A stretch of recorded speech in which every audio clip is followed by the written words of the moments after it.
അഹ്ലുസുന്നത്തി വൽ ജമാഅത്തിന്റെ ഉലമാക്കൾ ശക്തമായ ഭാഷയിൽ നമ്മളോട് പറഞ്ഞു, കക്ഷിത്വം പാടില്ല.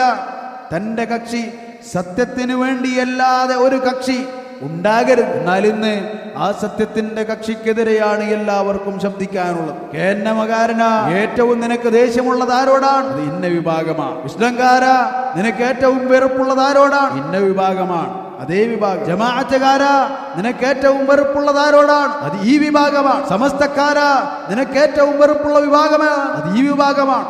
ലോകത്തെ ദീനിൽ അറിയപ്പെടുന്ന കക്ഷികൾക്കെല്ലാവർക്കും പറ്റാത്ത ഒരൊറ്റ കക്ഷി, അത് അഹ്ലുസുന്നത്തി വൽ ജമാഅത്തിന്റെ യഥാർത്ഥത്തിലുള്ള പാതയാണ്. അല്ലാഹുവിന്റെ റസൂൽ സല്ലല്ലാഹു അലൈഹി വസല്ലം പറയുകയാണ്, ബദഅൽ ഇസ്ലാമു ഗരീബാ, ഇസ്ലാം ആരംഭിച്ചിട്ടുള്ളത് അപരിചിതമായിട്ടാണ്. വസയഊദു ഗരീബൻ കമാ ബദ, ഈ ദീൻ ഇനിയും അപരിചിതമായി തന്നെ വീണ്ടും പുറകോട്ട് പോകും, അല്ലെങ്കിൽ തിരിച്ചു പോകും അപരിചിതമായി. തൂബാ ലിൽ ഖുറബാ, അന്ന് അപരിചിതരായിരിക്കുന്നവർക്ക് മംഗളങ്ങൾ. തൂബ, അവർക്കാണ് വിജയം, അവർക്കാണ് തൂബയുള്ളത്. റസൂലുള്ളാഹി സല്ലല്ലാഹു അലൈഹി വസല്ലം ആ ഒരു വിഭാഗം അപരിചിതരായിരിക്കും. ആളുകൾക്കറിയില്ല ഇത് ഏതാണ് ഈ വിഭാഗം, ആരാണിത്? പുതിയതാണല്ലോ. പുതിയതല്ല, മറിച്ച് അപരിചിതരായി പോയതാണ്, അപരിചിതമായി പോയതാണ്. ബിദ്അത്തിന്റെ ആളുകളുടെ ആധിക്യത്താൽ കണ്ണിൽ പെടാതെ പോയതാണ് ഒരു ചെറിയ സംഘം. അവർ ഖുറബാക്കളാണ്. റസൂലുള്ളാഹി സ്വല്ലല്ലാഹു അലൈഹി വസല്ലം പറഞ്ഞു, ഹുമുൻ നുസ്സാഉ മിനൽ ഖബായിൽ, ഗോത്രങ്ങളിൽ നിന്ന്